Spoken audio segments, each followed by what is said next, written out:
2000. Black Alien. 1900, 2000. Você estuda onde? Itapuca. Acho que não gravou ele falando o nome dele, sabia? Então vai. Edita e pergunta. Mas meu nome é Marco Antônio, tenho Seu tantos nome? anos. Marco Antônio. Marco Antônio o quê? Cerqueira de Souza. Tá gravando? Então vamos lá, estuda no Itapuca. Quantos anos você faz rap? 2. 2 anos. Aham.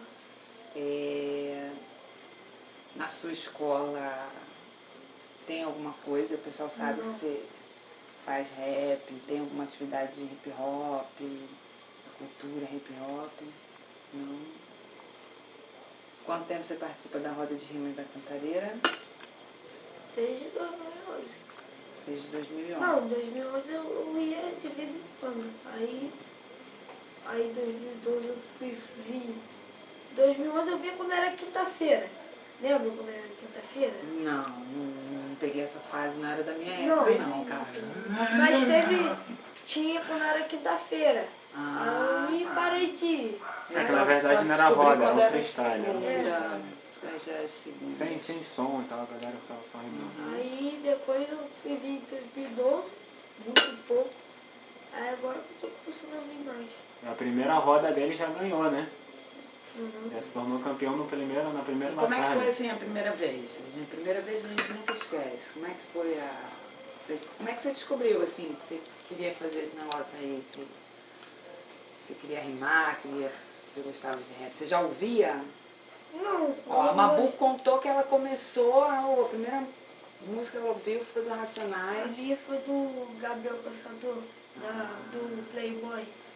Sabe? Faz tempo. Essa é boa. Faz tempo mesmo. Aí eu comecei a estudar essa música. Aí depois eu fui fazendo outros raps lá. Aí eu falei, maneiro, assim. Aí tu já escutava Uhum. e aí começou a ter vontade de fazer. Você tem uma música sua, um rap seu? Ah, tem alguns. Alguns? Ah, não, mas tem Ó. metade. Tem um pela metade, outro pela metade, outro que é um pouquinho, outro... E aí a primeira vez de sua aparição em público foi aqui na Cantareira? Cantareira, desvendando talento. E você gosta de falar o quê? Niterói, mano. Conta um pouco sobre o que você gosta de falar nas suas músicas, o que Isso, você... boa. Não, eu gosto de reclamar. Reclamar. Não, reclamar não. Das coisas que não me agradam. Contestar. É. Sobre o quê? É A o seu respeito grito de quê? liberdade, né? Ah, televisão, preconceito. Todo tipo de preconceito? Eu vi na semana passada lá, que na batalha você falou uma coisa da natureza, né? Assim, das coisas da destruição que os adultos fazem da natureza, né? As Isso também crianças te, também. isso também te incomoda, né? As crianças também ajudam, né? Bastante, né? E o pessoal do hip hop também ajuda bastante, porque eles jogam lixo pra caramba ali, latinha de cerveja. Termina de tomar cerveja, direto. Tudo no chão, tu já viu? Essa onda aí, né? Vou começar a fazer umas conversas sobre meio ambiente com o pessoal do hip hop, vai ser legal também, né? Mudar algumas coisas. E aí, você tá gostando de estar vindo aqui, bater esse papo com a gente? Tô. Tá gostando, né? Viu o vídeo lá do griot? Já descobriu o que é griot? Não. Começou assim um pouquinho? Não, eu tentei ver, mas eu não entendi não. Não entendeu? Eu tentei ver na internet, mas eu não entendi não. Viu aquele que eu botei hoje de tarde? Vi, mas eu não entendi. Tá. Mas a gente falou rapidamente. Não, talvez o que eu vídeo li. que você botou lá não vi não, mas eu tentei ver alguma coisa na internet, mas eu não entendi não. Tem que ter cuidado com o que a gente vê na internet, tem que ter uma mediação, porque tem várias pessoas que se apropriaram desse nome, né? Igual que eu expliquei na semana passada, é um nome francês, para traduzir uma palavra africana, da cultura africana, e aí aqui o que a gente chama de pedagogia griot, que é uma forma de aprender e ensinar, ela veio através do pessoal lá da Bahia. Eles organizaram uma proposta de educação que respeita a cultura de tradição oral, ancestralidade. Mas o griot em África é um poeta, é um cantador, é tipo um cara como você, só que mais velho, que passou a vida inteira vivendo da cultura e passando cultura para os mais novos. Então, assim, ele passa as mensagens dele, a sabedoria dele, tudo através da palavra, né, da sabedoria dos que os mais antigos passaram para ele. Isso em África é uma pessoa assim, que é um guardião da cultura, um zelador, ele cuida. Então, assim, toda aí o que a gente fez no Brasil? Aí tem uma rede de tradição oral, uma rede griot, que o Ministério da Cultura ajudou a gente a reconhecer pessoas que trabalham com a cultura, que se dedicam à cultura. Que pessoas são essas? De vários tipos de linguagens de cultura. Pessoal da capoeira, pessoal do samba de roda, do hip hop.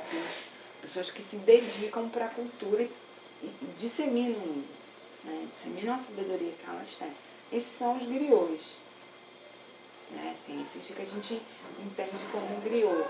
Agora tem uma galera que, como tudo na vida, vai usar esse nome para vender livro, vender música, enfim. Mas essa figura é uma figura que existe na África e a gente se inspirou nela para fazer uma proposta educativa, de reconhecimento desses caras como educador. Pra gente, da educação griot, da pedagogia griot, toda vez que você está lá cantando, se você está com o microfone na mão, você é mais que um músico, você é um educador. Você está ensinando, você está passando valores, você está passando uma mensagem, como a Mabu falou, né? Você está fazendo as pessoas, pelo menos deveria, né? Está fazendo as pessoas pensarem, como você falou, da natureza, do preconceito. Quando a gente falou da Maria MC na semana passada, quando a gente começa a fazer as pessoas pensarem, né? Eu já pensei uma coisa, mas aí tu já me explicou que é uma outra história, essa onda da Maria MC, né? Que é essa coisa da moda, do rap e tal. Então, isso é produzir conhecimento. Tem, né? Você concorda comigo? Que está educando as pessoas no sentido não formal do quadro, mas que a gente está provocando uma reflexão, e isso é um ato, deveria ser um ato educativo, assim, né? Sei que a escola não faz muito isso, né? Que a gente tem que só ficar copiando, que esse negócio tem nada a ver com a vida da gente, né? Que um monte de não sei o quê. Aí, de vez em quando rola umas mentirinhas também, né? Muita Tipo, mentira. que Pedro Álvares descobriu, né? Princesa Isabel era boazinha. Libertou tudo. Foi invadido. Aliás, falando em Princesa Isabel, eu ouvi um bafafá de que na Lei Áurea era para ter sido feita a reforma agrária, junto com a libertação dos escravos. Isso foi boicotado. Ótimo. Né? Livro nenhum diz isso, né? Nossos pequenos nunca vão Pois saber. é. Pois É é. triste. Mas a gente vai descobrir mais coisas sobre o griot junto. Eu também não sei muita coisa não, porque infelizmente a gente sabe muito pouco da África. E é isso que a gente vai descobrir junto. Inclusive na história do hip hop, que eu também quero conhecer, que eu não sei, estou conhecendo vocês. Eu trabalho com música pernambucana, trabalho com repente, com embolada, com coco, com maracatu. Que eu acho que tem muito a ver por ser uma música de resistência, de mensagem, né? Mas esse legado africano, desse povo africano que está na nossa história, que a gente não conhece, o desafio desse encontro é que a gente conhecer junto. É por isso que a gente está chamando de encontro, roda de conversa, roda de leitura, griot.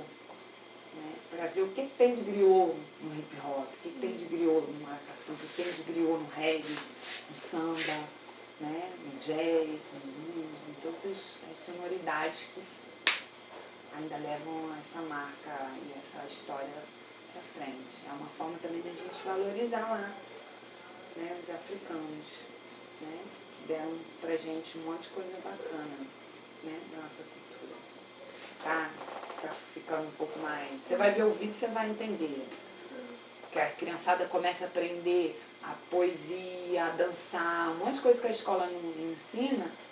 A pedagogia griot quer trazer para esse espaço da escola, para a gente poder aprender. E aí a gente quer trazer isso para a roda de rima também, né? Para a gente saber a história do que a gente está fazendo, né? Eu acho que tem um monte de gente aí, pelo pouquinho que eu comecei a conhecer do ano passado para cá, no rap tem um monte de gente que não sabe a história do hip hop, Porra, um monte. do rap, né? Um monte é pouco.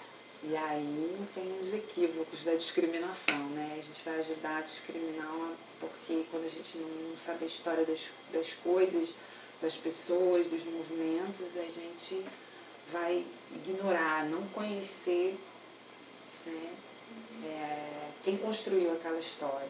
E até uma forma Né? de se defender também, né? Porque os meus irmãos estavam aqui na semana passada, eles têm 16 anos, né? E o menino escuta pagode, eles têm uma cultura que, infelizmente, assim, mesmo meu pai tendo aquele trabalho lá, mas ele não se interessa, é um menino que realmente não se interessa, não busca, não participa, enfim. Aí ele super criticou, assim, que tinha todo mundo fumando maconha, música de bandido, assim, criticou de uma forma, né, até implicando com ele e tal, falando. E eu acho que é até uma forma da gente, quando eu falo a gente, porque eu estou aqui participando, né, mas de se defender, né, de chegar lá não dizer, como a Mabu falou, a questão dos pais terem esse preconceito, e ela vai sutilmente mostrando para eles que como isso é enriquecedor para os filhos, né? Que os filhos, aí eles vêm dessa forma, que ganham uma música do filho tá lendo, Tá se interessando, tá se que antes não gostava de interessando. ler, aí começa a ver, caramba. Então eu acho que é uma forma até de se defender e falar o que não, ó, nós somos isso daqui, né? O que os outros fazem não somos nós fazendo. Sim. Somos diferentes. Bacana. É difícil julgar assim, o que um outro faz, né? Porque às vezes a gente julga, a gente peca por julgar pela aparência, sempre, né? O que tem um dread, o que é, sei lá, né? Os perfis, assim, as personalidades, as características de cada um. Então, aí, ou de repente alguém poderia me ver com certa lourinha ali no meio da. Porque tem os dois lados. Né? O que essa garota está fazendo, né, no meio? O que essa branca está fazendo no meio dos pretos, né? O que ela está. Mas assim, está no meu sangue, eu estou aqui porque está no meu sangue. Né? Então, te cortei, mas era só para poder acrescentar essa coisa de o que a gente quer passar, mas a gente também aprender para se defender, né? Pra, quando levantar a bandeira com tudo ali descrito, detalhado, Firme, né? firme. Segurando firme. Vitória, olha, vai. É por isso que eu acho importante ele tá participando disso, né? Para ele. E às vezes eu pergunto, porque comigo às vezes ele fica, mãe, porque a mãe é sempre chata, né? Mas não é uma questão, eu não fico empurrando para ele, eu quero que ele vá para mídia, eu quero que você. Não, eu troco com ele como se fosse Um adulto já. uma troca de informação, eu aprendo com ele aprende comigo. E eu fico querendo perguntar para ele, aonde você quer chegar?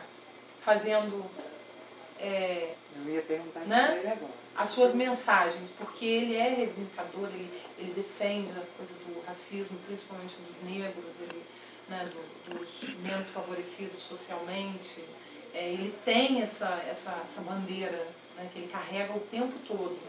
Se um amigo fala alguma coisa, ele já logo rebate, fala, não é assim, a gente não pode falar assim das pessoas, você não conhece, não pode chamar de favelado. Ele é contestador. Então, eu quero deixar que ele mostre, que ele diga aonde ele quer chegar com essa mensagem, o que ele realmente quer passar. Que as pessoas sejam mais humanas, que as pessoas sejam mais conscientes, que as pessoas tenham mais... O que você quer? O que você quer? O que você acredita, assim, que você acha que você vai? Eu quero ter um monte de música e a pessoa entender a mensagem que eu estou passando na minha música e reconhecer mesmo por que eu escrevi aquilo, por que eu estou falando aquilo. Não é só porque eu estou cantando, é bonitinho, tem ritmo, vamos escutar. Mas em relação a isso que tua mãe estava falando, da coisa do preconceito, da discriminação. Então, pra pessoa entender Você acha que pode ajudar a isso não acontecer? isso. Também estou aqui por causa disso. Eu sofri discriminação. Inclusive, fui agredida fisicamente, além de verbalmente. E por isso que eu comecei a fazer um monte de coisas na minha vida, de forma tentando levar para a educação, para ver se as pessoas, né, começam a respeitar a liberdade do outro ser o que ele quiser, né? E o que ele pode ser, porque a gente quer ser um monte de coisa que infelizmente a gente não pode, né? Mas não é porque ela é loura, ela usa um turbante, que você é um menino e ele é um cara, assim, sabe? Então eu não vou te respeitar, não vou respeitar, né? Porque não é igual a mim. O amor e o Senão respeito vira- ao próximo é a primeira regra para a sobrevivência da humanidade. Senão vira ditadura, né? Vira uma coisa que não é legal. Vira extermínio de pessoas, aí vai justificar que aquelas pessoas não servem para terem direito à vida e um monte de coisa assim. Muito bem, então estamos lutando pela mesma coisa. Já começamos um bom começo, né? Se a Acho que é mulher a tá questão na da veia, ele vai diversidade, longe, ele né? vai longe. Porque tudo que vira modinha, né? Aí tem agressão aos gays também, mas aí, como eles não conhecem muito bem os direitos, ou de repente não avaliam aquilo de uma forma correta, aí já levantam uma bandeira, de repente passam uma mensagem, não passa a mensagem de uma forma clara, de uma forma direta. Acho que existem várias formas de preconceito, né? Vários. E é por isso que a gente tem que entender e ouvir cada lado para... Fala, Rodrigão. Rodrigo, quem é você? Já descobriu? Já descobriu. Cara, essa é a resposta que eu busco até hoje. É difícil achar meu próprio eu. Bem, eu curto rap desde os 10 anos de idade. Primeiramente, meu nome é Rodrigo. Sou conhecido como Piau no rap, que é de uma tradição que vem do meu avô. Piau significa surra de cadeia. Vocês já devem ter ouvido alguém falar, você vai tomar um piau, vou te dar um piau na rua e tal. Porque meu avô era um bom elemento no morro, né? Aí ele recebeu esse apelido, aí passou pro meu pai, que meu pai também... Não, meu avô é daqui. Mora lá no Juca Branco. A sua mãe... Minha mãe minha mãe é de lá de Pernambuco e meu pai é daqui. Aí esse avô, meu avô recebeu esse apelido, passou pro meu pai, e eu tava com meu nome no rap RD Santos, que na verdade é a abreviação do meu nome, Rodrigo Santos, meu sobrenome. Então, tipo, eu achei uma coisa muito sem criatividade, uma coisa... Só soa bem. Eu não quero que soe bem, eu quero que tenha uma história. Então eu resolvi botar Piau, porque já vem da tradição de família. E tô aí, eu curto rap desde os 10 anos de idade. Certo? Diferente dela, eu comecei ouvindo rappers gringos, o nosso lendário Tupac, lendário Jay-Z, que agora tá em outra vibe, mas na época era o cara, o Colors Ice-T, o Notorious Big, Todos começaram com o Taíde, o DJ Rum. Então eu comecei ouvindo esses caras. E eu faço rap desde 2003, que eu comecei a escrever mesmo. Lógico que no início todo mundo começa com as paradas nada a ver, né? Você começa a escrever uns lixos, mas depois a prática leva à perfeição. Só que, cara, eu venho de uma família pobre, eu venho de uma vida bastante sofrida, de lá do Nordeste também, onde a oportunidade simplesmente não existe. Você esquece de sonhar e você se acostuma a viver com aquilo que você tem, e aquilo que você tem é o que você vai ter pro resto da vida. É um lugar onde o sonho é uma coisa que é para poucos. É dito como maluco você sonhar lá onde eu moro, lá em Pernambuco, onde eu morava, né? Qual que é o lugar lá? Em Pirapama, Cabo de Santo Agostinho. Agora está desenvolvendo, a cidade do Cabo agora está crescendo devido à chegada dos estaleiros lá. Mas era um lugar praticamente esquecido no mapa, Pirapama principalmente. As coisas lá nunca mudou, continuou do mesmo jeito. Então, eu acho assim, cara, que o que forma um MC, é lógico que o seu talento conta, o seu interior conta, mas eu acho que o que forma mesmo um MC é a sua convivência. É esse lado social de onde você vem, o gueto que você mora, o bairro. Que eu acho que quem tem uma vida feliz, um filho de rico, eu acho que ele jamais vai fazer um rap. Porque ele não tem nada para contar, ele não se importa com a vida de ninguém, a vida dele tá boa, ele não vai se importar com o que está acontecendo no mundo, com o que está acontecendo na sociedade. Certo? Eu acho que quem vem da pobreza, o ambiente que você vive, isso já é o hip hop. Isso leva a gente a começar a refletir. Então o que acontece? Eu devido a essa vida, durante um tempo na minha infância, eu vendi droga, roubei bastante. Tinha vez que eu descia sozinho, igual um maluco, de chinelo, sem arma, sem nada, e saía roubando todo mundo em Icaraí, e voltava para casa carregado de coisas. Coisas inúteis. Celulares baratos, e mochilinha da Jump, essas coisas que na época era moda.